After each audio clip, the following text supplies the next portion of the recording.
नमस्कार, बहुत स्वागत है आपका। आप देख रहे हैं किस्मत कनेक्शन और मैं हूं आपके साथ शैलेंद्र पांडे। चलिए कार्यक्रम की शुरुआत करते हैं और सबसे पहले जानते हैं पंचांग। दिनांक 11 फरवरी 2025, दिन मंगलवार। तिथि है माघ शुक्ल पक्ष की चतुर्दशी तिथि, शाम के 6:55 तक। नक्षत्र है पुष्य नक्षत्र, शाम के 6:34 तक। चंद्रमा कर्क राशि में संचरण कर रहे हैं। राहु काल का समय शाम के 3 बजे से 4:30 तक। उत्तर दिशा की तरफ यात्रा करने की मनाही है, लेकिन अगर यात्रा करना जरूरी है, मजबूरी है, तो जरा सा गुड़ खाकर और भगवान का स्मरण करके यात्रा करेंगे तो मुश्किल से बचे रहेंगे। देखिए, आज हम ये बात कर रहे हैं कि जब घर में कोई नवजात आता है, बेटा जन्म लेता है या बेटी जन्म लेती है, तो एक नए जीवन का सृजन होता है, एक नया जीवन शुरू होता है। उसमें बहुत सारी बातों का ध्यान अगर बच्चे के जन्म लेने पर आप करें तो बच्चे का जीवन बेहतर हो सकता है। सबसे महत्वपूर्ण बात है बच्चे के जन्म का समय। किस समय आपके बच्चे ने जन्म लिया है, ये बहुत इंपॉर्टेंट है। देखिए, सामान्य स्थितियों में किसी बच्चे के जन्म का समय आप डिसाइड नहीं कर सकते। सामान्यतः ऐसा संभव नहीं है। लेकिन अब क्या होता है कि जिन महिलाओं को सर्जरी करानी होती है, वो कभी कभी ज्योतिषियों से सलाह लेती हैं टाइम और डेट के लिए। तो अगर ऐसा अवसर है आपके पास तो सोच समझकर समय का चुनाव करना चाहिए। किसी बच्चे का जन्म अगर मध्य दोपहर में हो, अभिजित मुहूर्त होता है उस समय, या मध्य रात्रि में हो, उस समय भी अभिजित मुहूर्त होता है, उसको सबसे ज्यादा उत्तम माना जाता है। जब सूर्य अस्त हो रहा हो, उस समय का जन्म बच्चे के लिए कदापि अच्छा नहीं होता।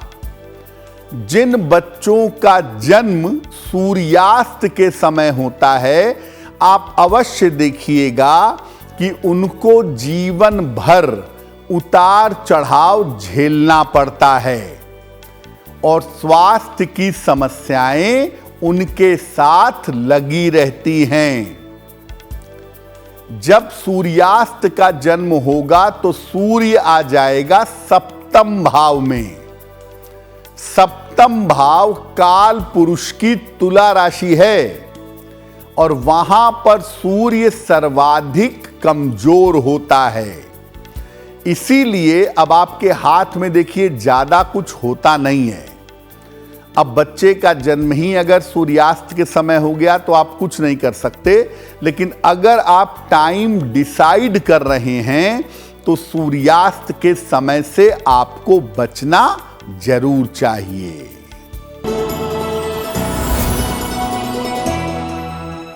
मेष राशि, मानसिक चिंता आपको परेशान कर सकती है। करियर में समस्या हो सकती है। धन खर्च पर ध्यान बनाए रखें। किसी निर्धन व्यक्ति को अगर हरे फल का दान कर दें तो दिन की मुश्किलें कम हो जाएंगी।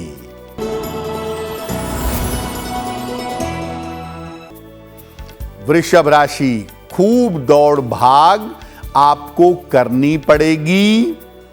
धन लाभ के योग आपके लिए बन रहे हैं। रिश्तों की समस्या आपकी हल होगी।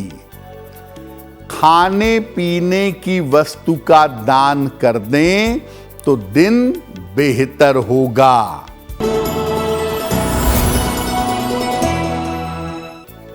मिथुन राशि, धन लाभ के योग बन रहे हैं।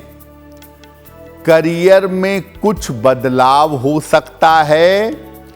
थोड़ी बहुत मानसिक चिंता रह सकती है। किसी निर्धन व्यक्ति को अगर धन का दान कर दें तो दिन बेहतर होगा।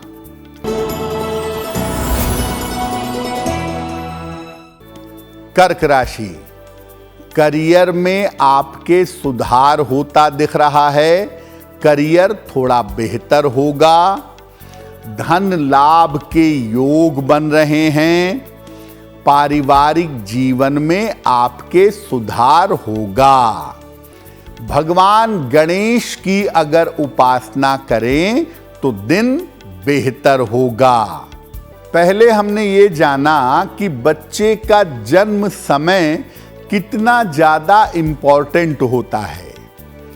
अब दूसरी जो महत्वपूर्ण चीज है वो है जन्म का नक्षत्र। बच्चे ने किस नक्षत्र में जन्म लिया है। देखिए, बच्चे के जन्म के समय चंद्रमा जिस नक्षत्र में होता है वही बच्चे का जन्म नक्षत्र होता है। मान लिया बच्चे के जन्म के समय चंद्रमा शतभिषा नक्षत्र में था तो बच्चे का जन्म नक्षत्र होगा शतभिषा। अगर बच्चे का जन्म मूल नक्षत्र में हुआ है, अश्विनी में हुआ, अश्लेषा में हुआ, मघा में हुआ, ज्येष्ठा में हुआ, मूल में हुआ या रेवती में हुआ, 6 मूल संज्ञक नक्षत्र हैं। अगर इसमें किसी में भी जन्म हुआ है तो विशेष सावधानी रखनी होगी। मूल नक्षत्र में होने पर बच्चे का स्वास्थ्य सेंसिटिव हो जाएगा और अगर ध्यान न दिया जाए तो आगे चल करके उसके मानसिक स्थिति में समस्या आ सकती है। ऐसी स्थिति में तुरंत जन्म लेने के 27 दिन बाद वही नक्षत्र आता है, तुरंत उस मूल नक्षत्र की शांति करवानी चाहिए। बहुत सारे माता पिता बचपन में इस बात का ध्यान नहीं देते कि बच्चे का जन्म मूल नक्षत्र में हुआ है और वो उसकी शांति नहीं कराते। आगे चल करके बच्चे के स्वास्थ्य पर और उसकी मानसिक स्थिति पर इसका बुरा प्रभाव पड़ता है। तो जब आपको पता चल जाए, पूरे विधि विधान से मूल नक्षत्र की शांति करवाइए, नहीं तो ये आपके बच्चे के स्वास्थ्य को और उसकी मानसिक स्थिति को समय समय पर खराब करता रहेगा।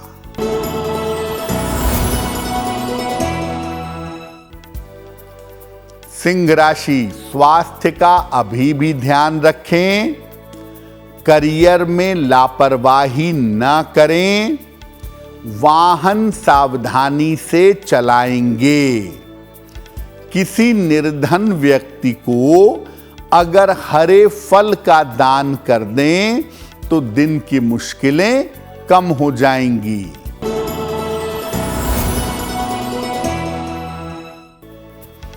कन्या राशि, धन लाभ के योग बन रहे हैं। परिवार में आपके व्यस्तता रहेगी। रुके हुए काम आपके पूरे होंगे। खाने पीने की वस्तु का दान कर दें तो दिन बेहतर होगा।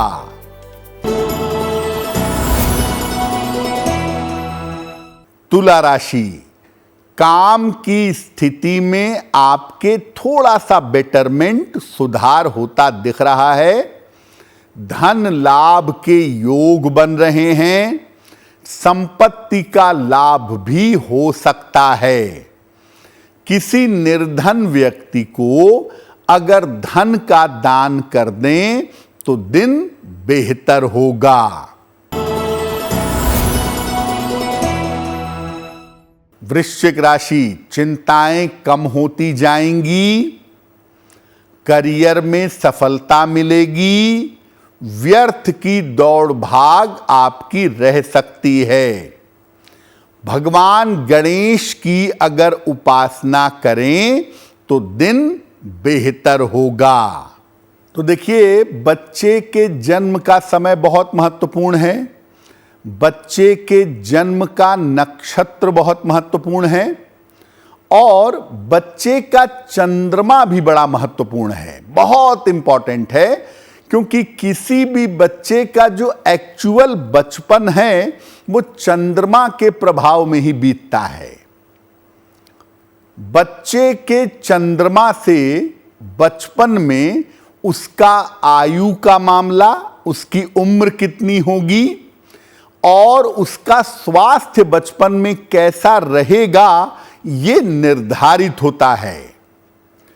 अगर चंद्रमा खराब स्थानों में है, 6, 8, 12 में है, तो बच्चे को शुभ परिणाम नहीं देगा। बहुत सारे बच्चे बचपन में बड़े बीमार होते हैं, वो वही होते हैं जिनका चंद्रमा खराब होता है। अगर चंद्रमा बालारिष्ट योग बना रहा है, 6, 8, 12 में है, पाप ग्रहों से प्रभावित है, बच्चे के केंद्र में शुभ ग्रह नहीं है, तो ये बच्चे की आयु के लिए खतरनाक हो सकता है। इसीलिए अगर बच्चे की कुंडली में बालारिष्ट योग होता है तो माता पिता तुरंत सतर्क होकर के उसके उपाय करते हैं। तो जैसे ही बच्चे का जन्म हो, चंद्रमा पर जरूर विचार करिए। और ऐसे में अगर बालारिष्ट है बच्चे की कुंडली में, उम्र के 8 वर्ष तक उसकी आयु पे घनघोर संकट है, तो बच्चे की आयु रक्षा और स्वास्थ्य के लिए माता पिता को तुरंत उपाय करना चाहिए। देखिए, मैं ये नहीं कहूंगा कि बच्चा पैदा हो तो आप कुंडली बनवा के ये पूछने लगिए कि उसकी शादी कब होगी या वो क्या करेगा। ये सब 12 साल के बाद सोचिएगा।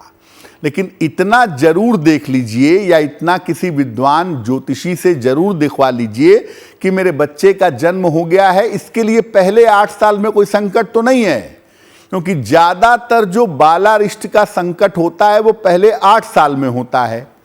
और अगर वो संकट है और आप उसको नजरअंदाज कर देंगे तो आपको बड़ी तकलीफ होगी, उसका प्रभाव अगर एक्टिव हो जाता है तो। धनु राशि, मानसिक चिंता हो सकती है। ऑफिस में विवादों से बचाव करें। दूसरों के मामलों में टांग मत अड़ाइए, दूसरों के मामलों में मत पड़िए। किसी निर्धन व्यक्ति को अगर हरे फल का दान कर दें तो दिन की मुश्किलें कम हो जाएंगी। मकर राशि, स्वास्थ्य अच्छा होता जाएगा। सेहत को लेके जो परेशानियां थीं वो कम होंगी आपकी। ऑफिस की स्थिति में सुधार होगा और रुका हुआ धन भी आपको प्राप्त होगा। खाने पीने की वस्तु का अगर दान कर दें तो दिन बेहतर होगा।